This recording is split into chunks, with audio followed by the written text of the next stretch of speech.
In this video, we're talking about the 10 lessons that I have learned from recording in 2019. So producing music, producing video and audio, and promoting all of my creative endeavors. And hopefully there's some things in here that are going to help motivate, encourage, inspire, or maybe they're just going to make you say, hey, yeah, I think the same thing.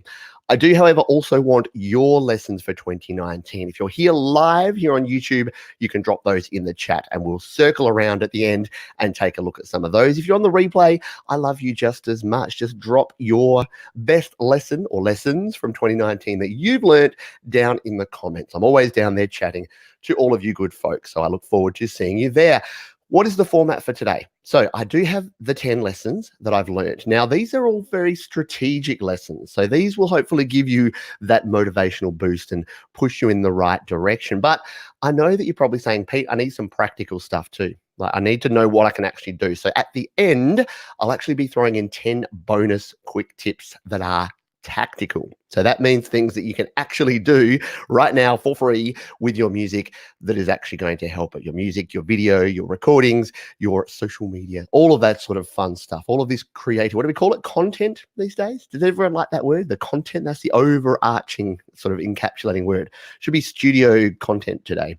All right, if you are here for the first time, my name is Pete Johns and this is Studio Live today. And my goal and my passion is to help you create, record, and release your best music. And I do that through tips and tricks and tutorials and live videos. So if that sounds like your kind of thing, consider subscribing. But for now, let's jump in and get on with the show. So we're counting down these top 10. We'll do it countdown style. So we'll start at number 10. And there is, by the way, down in the description, I have linked all of these. Well, I've linked. I've written them out. So if you watch this on the replay and you want to follow along, or you like to be spoiled and not surprised, then you can check those out. Or if you need a reminder in the future, you can do that. Number 1 or number 10. Consistency is king.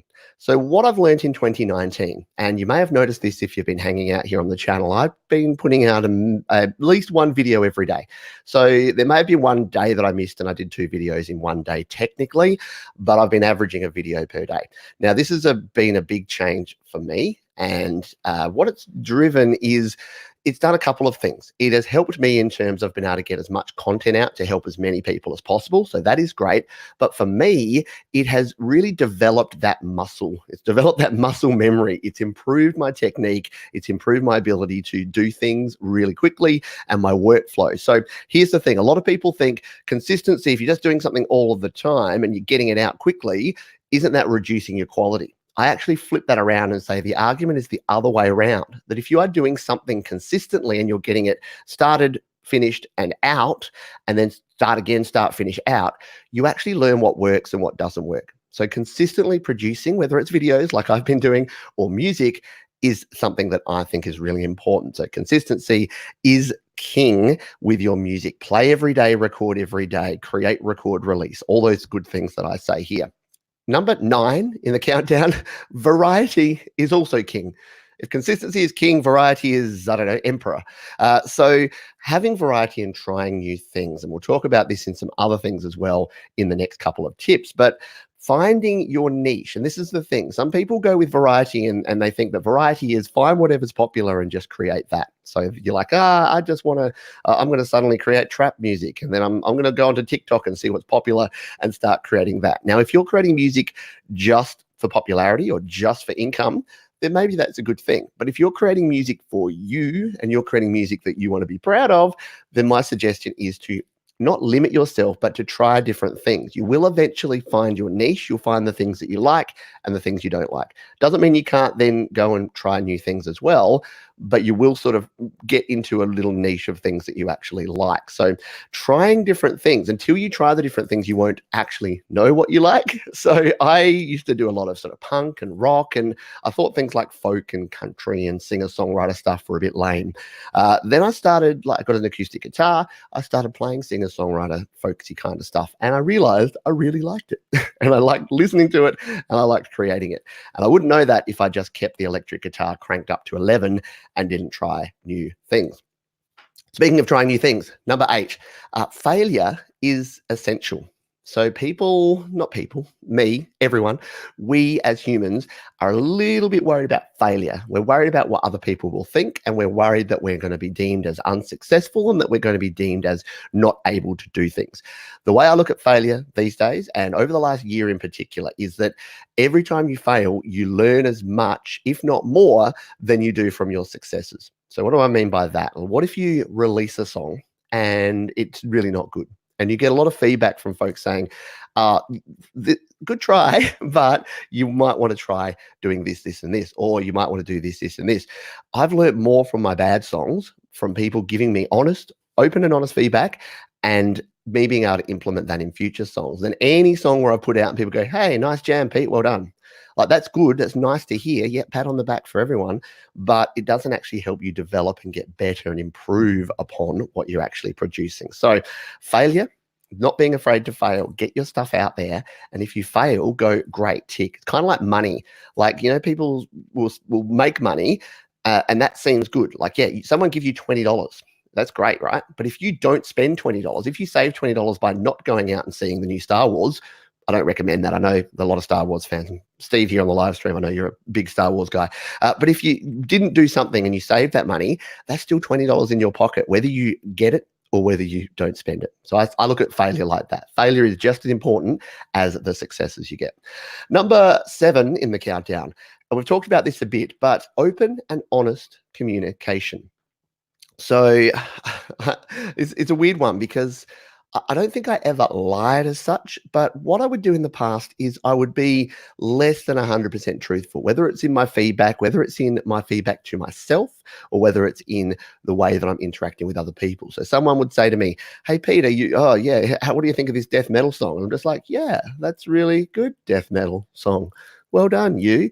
Whereas nowadays I'd say death metal is 100% not my genre, but I can see what you did here and I really like the way you use this, this, and this. So yeah, being open and honest is just a really easy shortcut, because when you're giving feedback or you're talking about music or you're sharing your music with other people, yeah, anything but that just makes life more complicated. And the last thing we need, with all of the different gear and all the different things we need with all of our creations and the different social media networks, is for things to be more complicated, right? We want simplicity, not complication.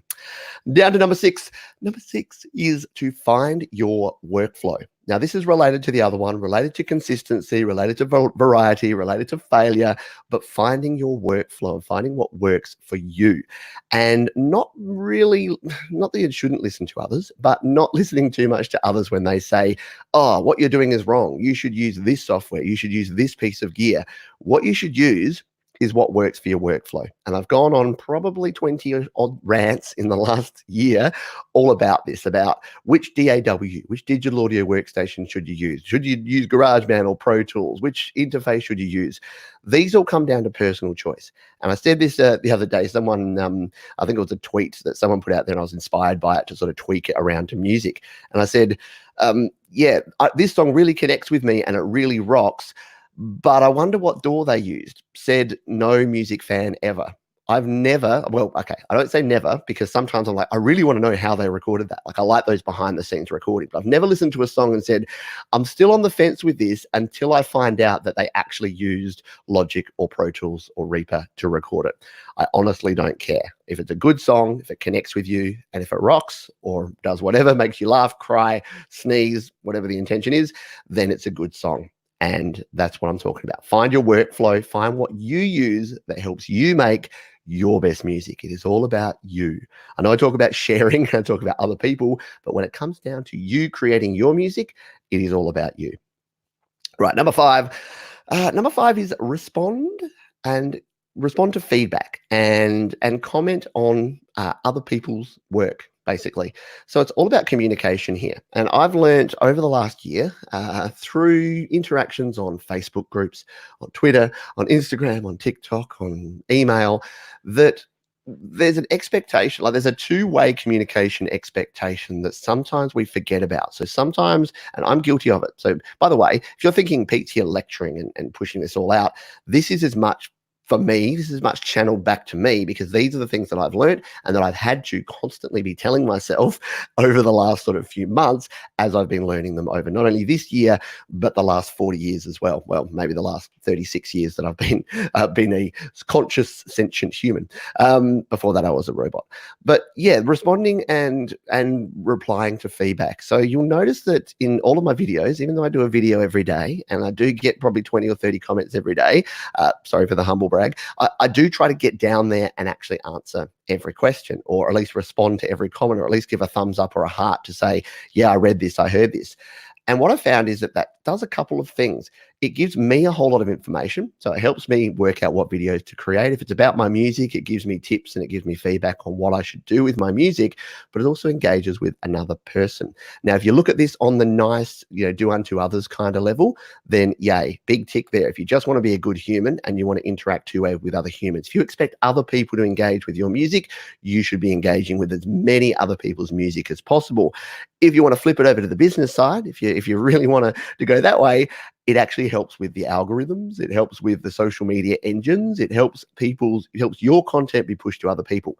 Because think about it, every platform, whether you're releasing to YouTube, Spotify, Google, Apple Music, Facebook, Instagram, all these places are social now. So even the ones that used to just be a one-way push, they have social elements. So what they want is to keep people on those platforms. So if you are just push, and people are ignoring your stuff, that's not keeping people on the platform. If they're noticing that you're out there commenting, reading other people's comments, replying to people's comments on all the different places, then yes, those platforms are going to say, we want more of that person and we're going to push more of that person's content. So whether you're doing it from a place of being a nice person or a place of, hey, I want to get my stuff out there and promote, either way is fine. Same result, right?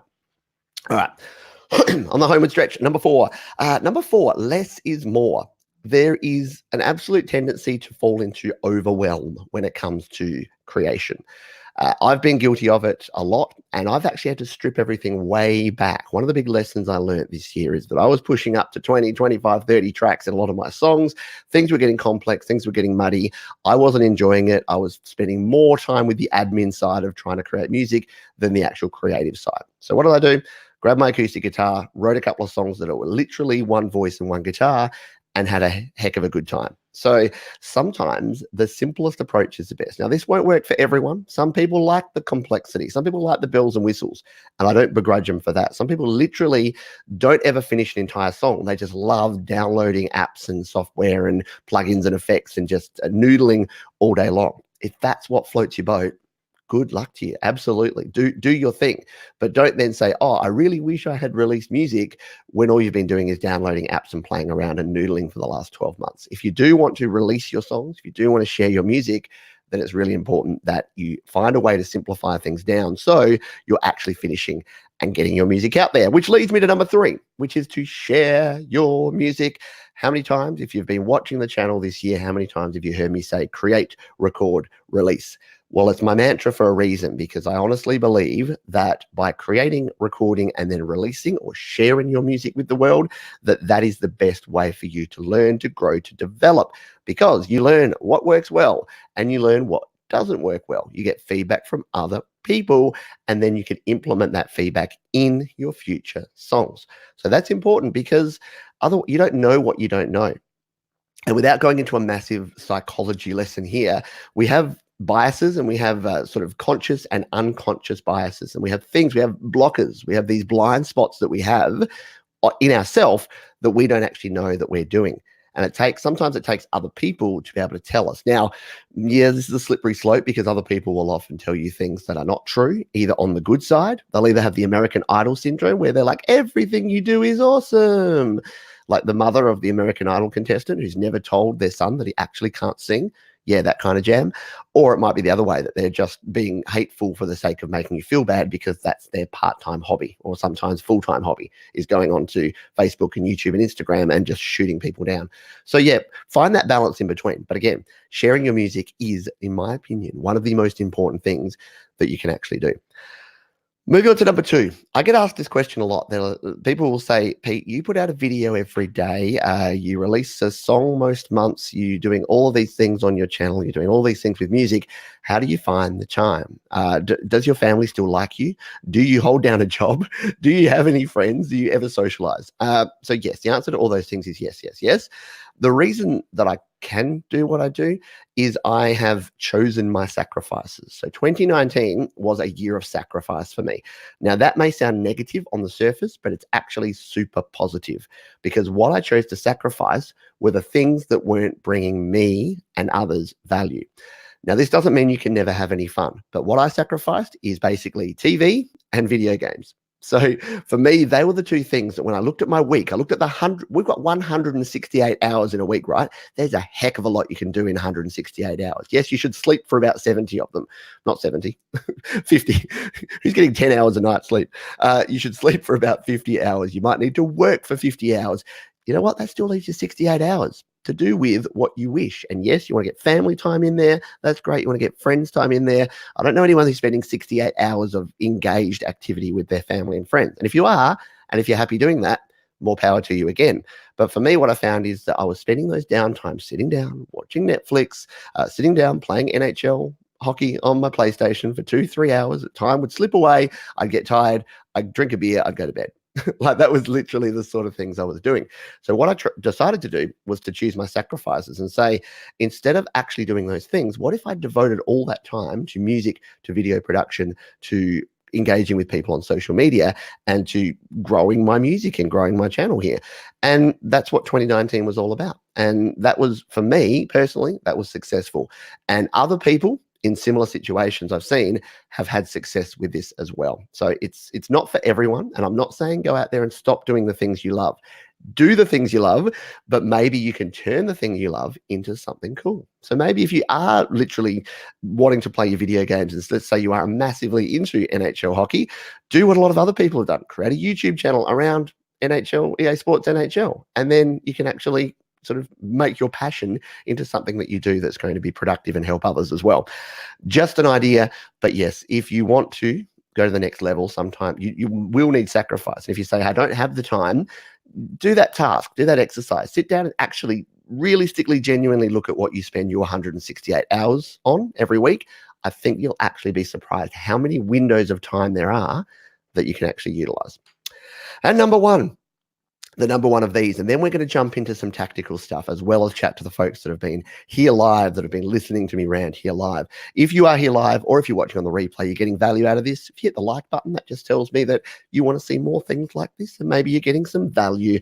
And of course, comment if you are watching on the replay. Let me know what lesson you've learned and what advice you have for the Studio Live Today community. But number one is take a big deep breath and relax. And it's as simple as that. Music is fun. Like music is an entertainment. It is supposed to be fun. It is supposed to be enjoyable. There's something I say to my kids, and I've started using this as an analogy over into music and video and social media as well, which is if you're doing something that is non-essential, that is making you less happy than you were when you started, maybe reconsider doing that thing. So if you are creating music and it is actually making you unhappy, then maybe it's time to reconsider if music's the right thing for you. Now, I know that's drastic. I'm not saying everyone quit music if you occasionally have frustrations, if occasionally you forget to back up and your software crashes, immediately quit music. No, but what I'm saying is that I see too many folks that just seem to be in the constant state of angst and rage and anger and how dare Cubase put out this new software and charge this, how dare Apple make me pay $45 for a piece of plastic, how dare. Yes, I get it. There's frustrations. In fact, just yesterday, I did a video all about frustrations. We all have frustrations, but the thing is, what you got to do is you got to take stock. My view is you have to take stock and sit down and go, what do I enjoy about this? What don't I enjoy about this? Enhance and do more of the things that make you happy, that are fun, that are enjoyable, and do less of the things that frustrate you, that make you angry, and that make you bitter. And it really gets down to being as simple as that.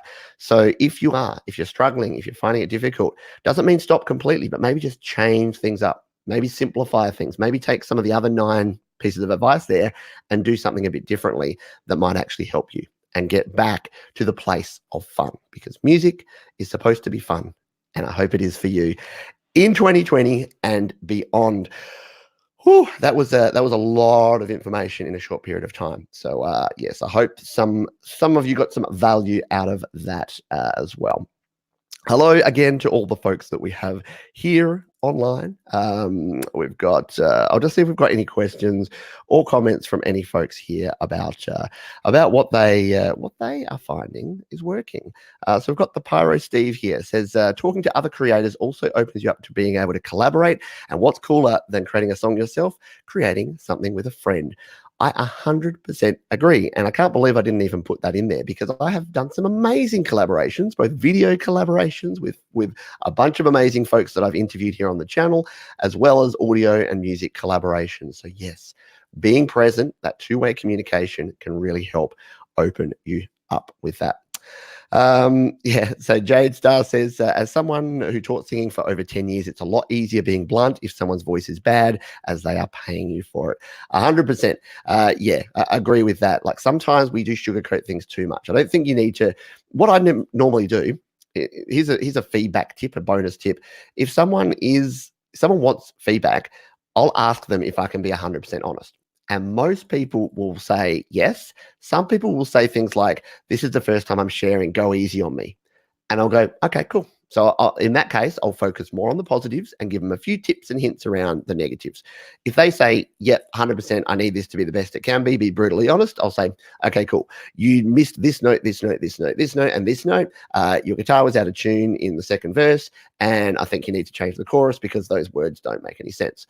That's the sort of thing that I can do if I have that permission. So I think asking permission before you provide that unsolicited feedback is a good way around that.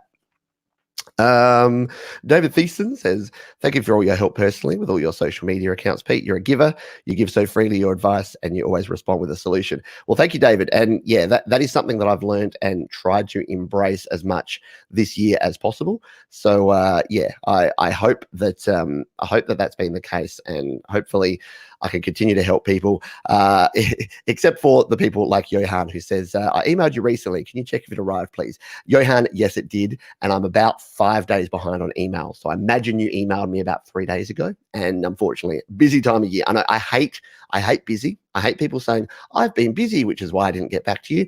No, it's actually no excuse. I just haven't got to it yet, but I will be this weekend. We'll be getting it. We'll be getting to it. So Jade Star says also, so true, Pete. It's my main mantra I use for a tagline, and even have a song about that. Do what makes you happy. Yes. If music doesn't, then it makes nobody listening to your music happy. 100%. 100%. Make sure that you do that. And Robert Marega says, fun. I agree. Yes, fun is exactly what we're talking about. And we have, yeah, so Tanae Solomon says, so you basically sacrificed everything? No. So what I was saying there is, what I sacrificed was TV and video games, which were not bringing me a whole bunch of happiness, to be honest. They were bringing me that short term. They're bringing me that eating a piece of chocolate and then feeling bad afterwards kind of happiness, whereas music brings me that long-term fulfillment kind of happiness. And that's why I'm suggesting that is. Alrighty, let's jump in, because I've got some additional tips here. So thank you again to those that are here live. If you're watching on the replay, drop a comment down below. I would love to get your take on this. If you have your own lessons, or if you have any responses to any of my lessons, maybe you completely disagree with me. That is totally cool. Like I just said, I give you permission to be 100% honest with me. If you say, Pete, that's completely wrong, less is not more, more is more, I'd be like, yeah, cool. I'm happy with that. If that what works for you, then that's cool. And to be honest, my response is pretty much that to everything, which is, there's really no feedback that you can say to me that I'm not going to be able to say, yeah, you know what, if that works for you, cool. You can say, Pete, I disagree with your opinion on blah. I'm like, that's cool. That's your opinion, and go your hardest. Unless you're doing something that's actively going to hurt someone else, you're an adult human. You do what makes you happy, and that is absolutely cool. Anyway, let's get into some tactical stuff here. So I've got 10 of these, and we're going to whip through these quickly because I know you want to get away and get into your weekend. So here we go. Number 10, don't clip your signal, or do. But yeah, so I've been saying this for a long time. I've said distortion or clipping. So that's going into the red, turning your input volume up too loud so that it actually clips when you're recording your audio. That can be a bad thing. I was about to demonstrate it here, but I don't even want to do that on my own thing. One thing that's funny though is I've noticed on TikTok, and yes, I have been on TikTok just because it's social media research and it happens to be the biggest social media, fastest growing social media engine in the world at the moment. A lot of the music I'm hearing on there is deliberately clipping. So they've got these sections in the choruses where they're turning it up to the point where it's actual digital distortion. And I think it sounds terrible, but apparently that's a thing. And I guess it proves that sometimes even the things that you say never do, some people have done and they've been successful. Does that mean you need to go and clip and distort on your next track? No. And there is soft clipping as well. So you can use clipping as an artistic tool.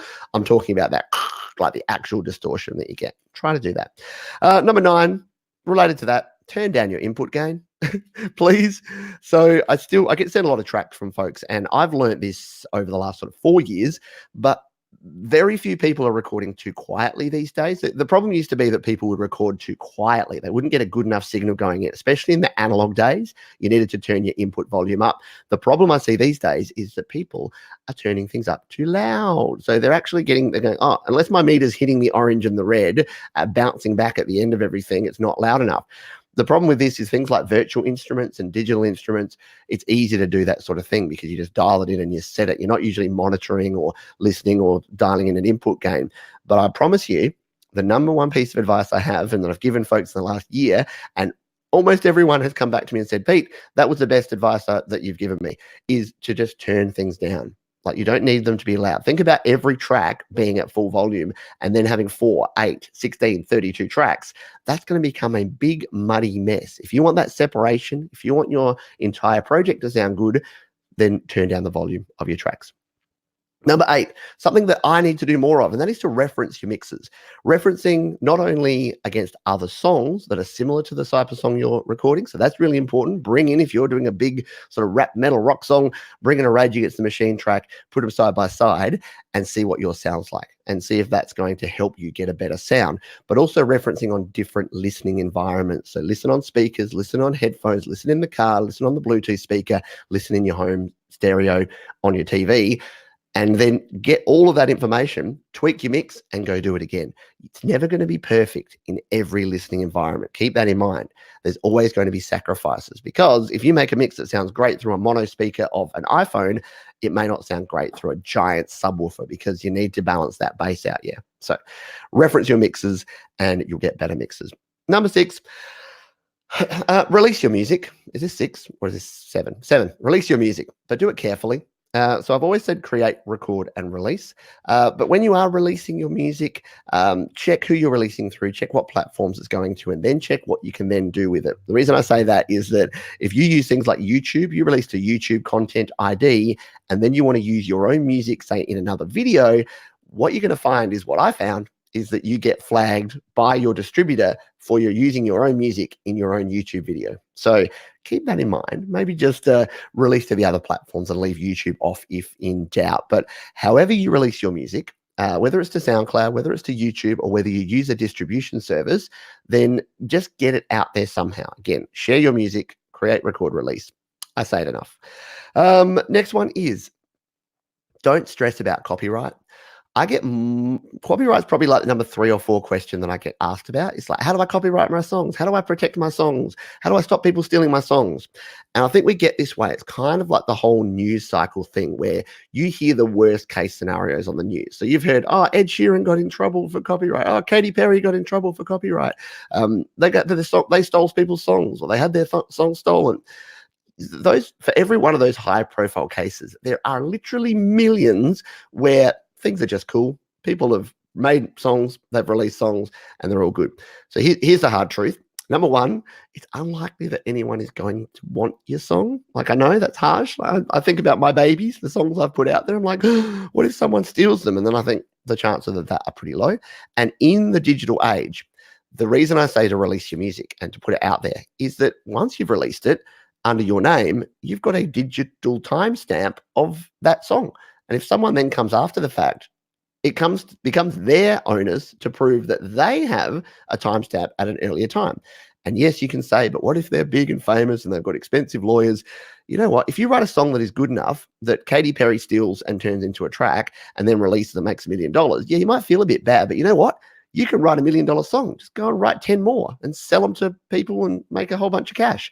Very rarely do people just have one talented moment, this shining light, this one bolt of lightning. I mean, yes, there's one hit wonders, but I think you get my drift. Don't worry so much about the copyright. And they'll probably be the one that people will jump on and say, Pete, you couldn't be more wrong. Totally cool. Love to hear it. Next one, compression. Compression can really make your mixes pop. Whenever I'm listening to a song and the vocals aren't cutting through, the guitars aren't cutting through, the drums aren't cutting through, if someone sends me the track, I look at the compression settings and they're just this little tiny bit of compression. And all I say is double your compression, triple your compression. Like start high and then dial back. Sometimes we're too hesitant to dial up things like compression. We're like, I don't want to crush it. And I hear you. I don't want you to crush it either. But maybe crush it and then bring it back to the point where you like it. Jade Star, who's here on the stream, has told me this. My drums used to be wussy. I used to have these worst drums because I would never compress them hard enough. I would never get the gain and the volume up hard enough. I would always have them sitting under the mix. The last few tracks, I've been compressing the drums more. I've been bringing up the volume. And guess what? It sounds better. So yes, this is something that I've learned. Compression can help you. You don't want to crush everything, but you also don't want to be too hesitant with that sort of thing. Number 4, noise reduction. For every question I get about copyright, I get 2 or 3 questions about noise reduction. Noise reduction, turn things off. So turn off anything with a fan. Go to a room that has soft furnishings and curtains and things. Try not to have parallel walls so you get reflecting sounds. Go to the smallest room in your house, except maybe the toilet, so that you're not getting that interference. And if in doubt, use a plugin like Bruce Free from Clevgrand to reduce your noise. A lot of people, and by the way, the last thing in that one is don't worry so much about the noise, especially on a single track. Here's the problem. A lot of people record their vocals and they're hearing some bleed from their headphones. They're hearing that bit of hiss in the background. And they're like, Pete, when I solo my vocals, they sound terrible. I can hear all this noise. And I say, don't solo your vocals then. And they're like, oh, hang on, what? No one's listening to your vocals in solo. No one's listening to any of your tracks in solo. They're listening to your whole song. So as long as your whole song sounds okay, it's going to bury. You got some rock guitars and some drums, that's going to bury any sort of hiss and background noise that you're worried about. So yeah, unless it is literally sounding like you're recording down the end of a metal hallway or something, then don't worry about it. Stress less. All right. We're on the homeward stretch. 3 more of these tactical tips. I know we've given you 20 instead of 10 here, but yeah, hopefully these are adding some value. Buy your gear carefully. Don't spend money you don't need to spend on gear that you're not going to use. Build up your studio one component at a time. And yeah, be selective about what you buy. Don't buy the cheapest stuff. You'll regret it. You get what you pay for. Don't buy the most expensive stuff. It is not going to make your music sound as good as you think it is. Buy quality gear that is going to help you, that will last, and that will help you produce music. It's as simple as that.